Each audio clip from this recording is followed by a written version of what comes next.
एक दूसरे से प्रेम करें। यीशु के जैसे हमारे जीवन का सबसे पवित्र और शक्तिशाली पक्ष है प्रेम। यह केवल भावना नहीं, बल्कि एक क्रिया है। एक ऐसी क्रिया जो हमें ईश्वर के स्वरूप के करीब लाती है। यीशु मसीह ने हमें प्रेम का सबसे उत्तम उदाहरण दिया है। उन्होंने न केवल प्रेम का उपदेश दिया, बल्कि उसे अपने जीवन में जीकर दिखाया। बाइबल क्या कहती है प्रेम के बारे में?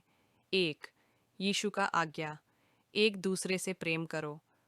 मैं तुम्हें एक नई आज्ञा देता हूँ कि एक दूसरे से प्रेम करो। जैसे मैंने तुमसे प्रेम किया है, वैसे ही तुम भी एक दूसरे से प्रेम करो।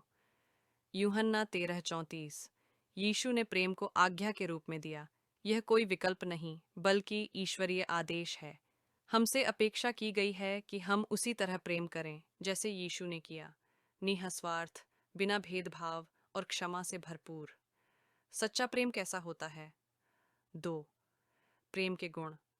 प्रेम धैर्यवान होता है, प्रेम दयालु होता है, यह ईर्ष्या नहीं करता, प्रेम डींग नहीं मारता, घमंड नहीं करता।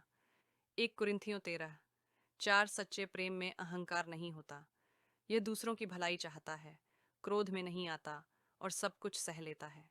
इस प्रकार का प्रेम हमारे व्यवहार में दिखना चाहिए, हमारे शब्दों, कामों और प्रतिक्रियाओं में। प्रेम और क्षमा का संबंध। 3, प्रेम क्षमा की जड़ है।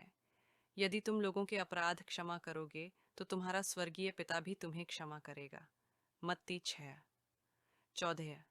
प्रेम और क्षमा एक ही सिक्के के दो पहलू हैं। यदि हम दूसरों को सच्चे दिल से प्रेम करते हैं, तो हम उन्हें क्षमा भी कर सकते हैं, ठीक वैसे ही जैसे परमेश्वर ने हमें क्षमा किया।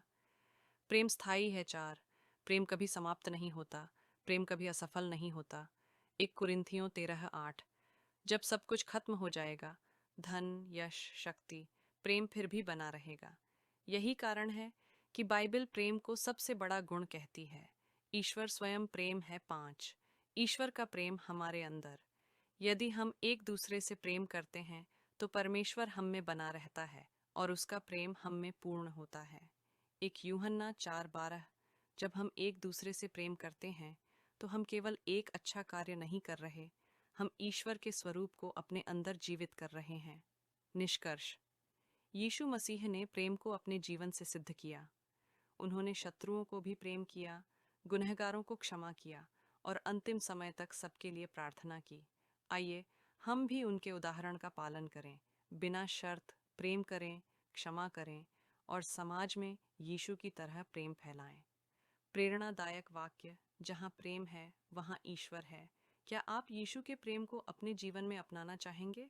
प्रार्थना करें, क्षमा करें और प्रेम करें हर दिन। यही सच्चा मसीही जीवन है। देखने के लिए धन्यवाद। अगर आपको यह वीडियो पसंद आया हो, तो कृपया लाइक करें, कमेंट करें, सब्सक्राइब करें और बेल आइकन दबाएं। फिर मिलते हैं अगले वीडियो में।